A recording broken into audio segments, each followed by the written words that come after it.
Hello everyone, good morning সবাইকে, শুভ সকাল। এবং আজকে দিনটা যেন সবার খুব ভালো যায়। সবাই সুস্থভাবে থেকো, সুস্থভাবে চলাচল করো। আমার সকালের কাজ প্রায় কমপ্লিট। এখন গ্যাসে ডাল বসানো আছে, একটু টুকটাক রান্না করি আর কি, জানি করতে। তো গতকাল রাতে আমি একটা ইনসিডেন্ট বলবো, আমি খুব শর্টের উপর ছাড়বো, আমি চাই না কোনো ভিডিও লেন্থলি হোক। আর ওই ঘুরিয়ে পেঁচিয়ে কথা বলে বলে মানে মেন যে টপিক সেটা আমি লাস্টের দিকে বলবো, মানে ভিউ বা টাইমিং রিচের জন্য। যাই হোক, সেরকম কিছু করছি না, আর আমার কোনো আইডিয়াও নেই সেরকমের। তো আমাদের এখানে একটা ইনসিডেন্ট ঘটে গতকাল রাতে 11টা নাগাদ। একজন বয়স্ক মানুষ, যিনি বাড়ি ফিরছিলেন। তো আমাদের এখানে পাতালেশ্বরে সবাই জানো ভীষণ মানে খুব ভালোভাবে অনুষ্ঠান হয়, মেলা বসে, গান হয়, অনেক ধরনের প্রোগ্রাম হয়। তো উনি পাতালেশ্বরে নাকি বাউল গান করতেন নর্মালি, ডেলি নাকি উনি যেতেন, আমি যতটুকু শুনলাম। কারণ আমি হয়তো পাতালেশ্বরের কাছেই আমার বাড়ি, কিন্তু সেরকমভাবে যাওয়া, কাছে বাড়ি বলে যাওয়া বেশি সেটা হয় না, বেসিক্যালি সেটা কখনোই হয় না। যারা দূরের মানুষ তারাই বেশিরভাগ মানে আসে ঘুরতে, কিন্তু যাদের কাছের বাড়ি তাদের ঠিক মতন যাওয়া হয় না। তো উনি যাওয়ার সময় আমাদের ঠিক বাড়ির সামনেই আর কি উনি পড়ে যান। পড়ে গিয়ে মানে ভালোই চোট পান উনি, বয়স্ক মানুষ এমনিতেই। আর গেরুয়া কালারের ড্রেস ছিল। ওনার বাড়ির শুনলাম নিমতলা বা হাতিনগর, প্রপার আমি জানিও না কোথায় বাড়ি।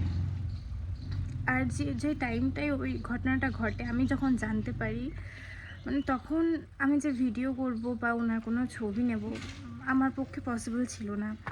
এমনিতেই প্রচুর ব্লিডিং হয়ে গেছে, মানে ব্লাড পুরো জমে গেছে।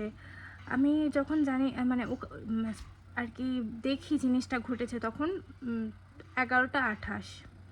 উনি 20 বা ধরতে গেলে আধ ঘন্টা ধরে উনি ওরকমভাবে বসেছিলেন। তো আমাদের এখানে একজন আইসক্রিম ওই পাতালেশ্বরে হয়তো দোকান দিয়েছিলেন, উনিও বাড়ি ফিরছিলেন। আর ওই দাদার কাছ থেকে আমরা ছোটোবেলা থেকে আইসক্রিম খেয়ে আসছি। ওই দাদাটা এমনি কুকুর টুকুরকে সব সরালো, আর কুকুর কালকে রাতে এমনভাবে চিৎকার করছে, মানে কি বলবো। এবার সবসময় তো কুকুর ডাকলেই যে বেরোবো এমনটা কারোরই করা উচিত না। আগে সেটা বাইরে থেকে দেখতে হয় যে কি হচ্ছে না হচ্ছে, দেন তুমি যাও। কারণ এখন সময় খুবই খারাপ চলছে, চারিদিকে যা ঘটনাগুলো দেখছি, যখনই ফেসবুকে যাচ্ছি স্ক্রল করছি তখনই অনেক ধরনের মানে বাজে বাজে ঘটনা দেখছি, এরকমভাবে এরকম হয়ে যাচ্ছে বা কিছু। তো সেই সব দিক ভেবে, সেই সব দিক মাথায় রেখে আমি এমনি জানলাটা খুলে দেখছি যে কি হলো ব্যাপারটা।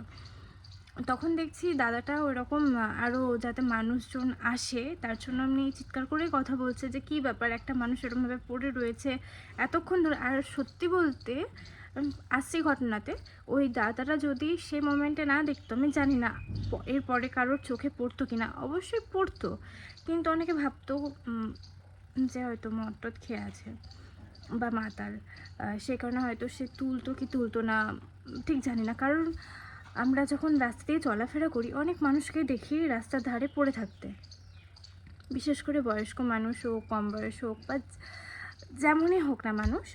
তো কাউকে দেখি না, সবাই সবার মতন চলে যেতেই দেখি। ইভেন আমিও অনেক ক্ষেত্রে তাই করি। আমি যেহেতু একজন মেয়ে, তো মেয়েদের তো সব দিক দিয়েই দোষ বেশি হয়। কোনো মেয়ের সাথে খারাপ কিছু ঘটনা ঘটলে সে মেয়েকে বলা হয় তুমি ওখানে কি করতে গেছিলে, বা তুমি কি কারণে ওখানে যাবে বা কিছু, যাই হোক অত ডিটেলস আমি যাচ্ছি না। আর যেহেতু মেয়ে সেহেতু নিজের সাবধানতা, নিজের সচেতনতা নিজের কাছে।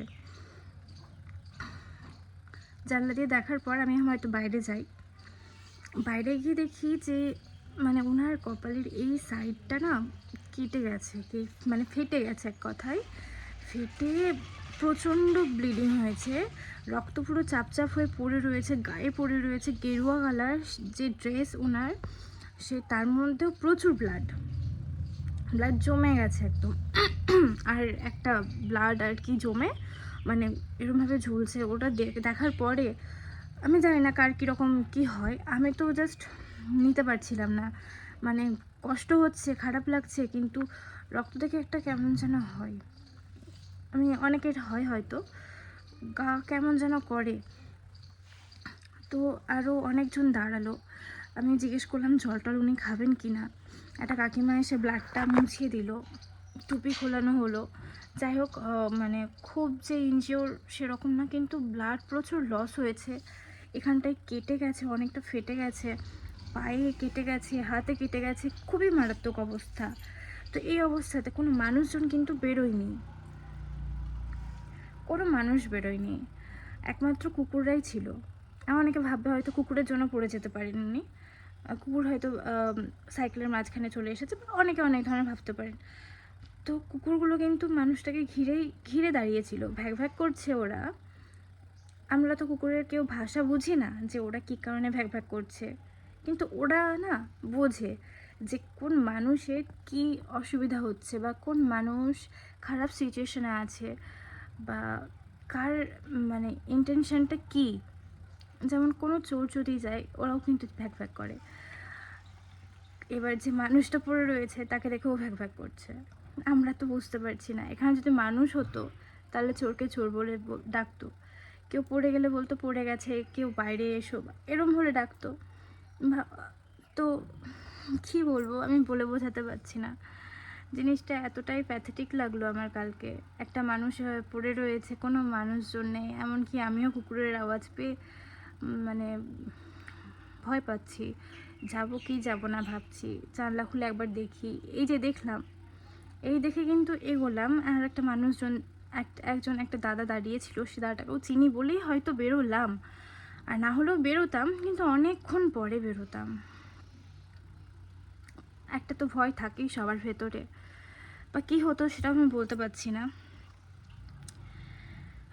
তো যার পাশে কেউ থাকে না, যারা বলতে পারে না, যারা বোঝাতে পারে না, অনেকে কুকুরকে মারে, কুকুরের উপর টর্চার করে, সেই সব কিন্তু জানোয়াররা, ওরা জানোয়ার বলে এক কথায়, ওরা কিন্তু ঠিক ছিল। কিন্তু একটা মানুষের মানসিকতা এত কম, অনেকজনই কিন্তু গেছে। কারণ পাতালেশ্বরের তখন সব প্রোগ্রাম হয়ে গেছিলো, গান টান কিছু শোনা যাচ্ছিল না। আমি বাইকের আওয়াজ পেয়েছি, কুকুরের ভ্যাক ভ্যাকের আওয়াজ পাচ্ছি, বাইকের আওয়াজ পাচ্ছি। আমি কী করে বুঝবো যে কারোর কিছু ঘটনা ঘটেছে কি না? কিন্তু কেউ কিন্তু দাঁড়ায়নি, ওঠেনি, কী যে হয়েছে কারোর কেউ জানার চেষ্টা করেনি। ওই দাদাটাই সাইকেলটা ওনার তুলে দিয়েছিল, আর ওনাকে আর কি উঠিয়ে বসিয়েছিল। উনি মুখ থুবড়ে পড়েছিলেন। তো এই যে ঘটনাটা, উনি না দেখলে তো আজকে কি হতো ভগবান জানে। তো যাই হোক, আমি বাড়ি থেকে মানে এমন সময় তুলো সব কিছু আছে, তুলো কিছু দিতে পারছি না ওনাকে, পেলামই না খুঁজে, তুলো খুঁজতে এসে। আর ওনাকে জল খাওয়ার জন্য জিজ্ঞেস করলাম, উনি জল টল কিছু খেতে চাইলেন না। তারপরে আমাদের বহরমপুর মেডিকেল কলেজ হসপিটালে নিয়ে যাওয়া হয়েছে। তারপরে কি ঘটনা ঘটেছে, মানে উনি কেমন আছেন, এটা আমি এখনও জানতে পারিনি। তবে আমার মা ওটা জেনে ঠিক আমাকে জানাবে। তো এই হচ্ছে ঘটনা।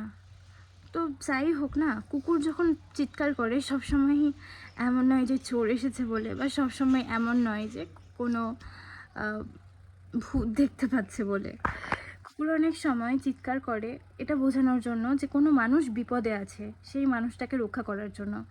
কারণ ওই লোকটা যখন চলে গেল, ওনাকে যখন নিয়ে যাওয়া হলো, তারপরে কিন্তু একটা কুকুরের মুখ থেকে কোনো আওয়াজ নেই। আমার বাড়িতে তো দুটো কুকুর, মানে রাস্তারই কুকুর, আমার বাড়িতে এসে শোয়।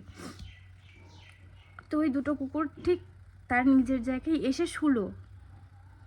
কিন্তু এটাই ঘটনা যে যখন কুকুর ভ্যাক ভ্যাক করবে না, একবার প্রত্যেকটা মানুষের দেখা উচিত। আমি হয়তো বেশি আমার কিউরিয়াসিটি, সেই কারণে আমি বাড়িতেও বকা খাই, মেয়ে তো এটাই হচ্ছে প্রবলেম।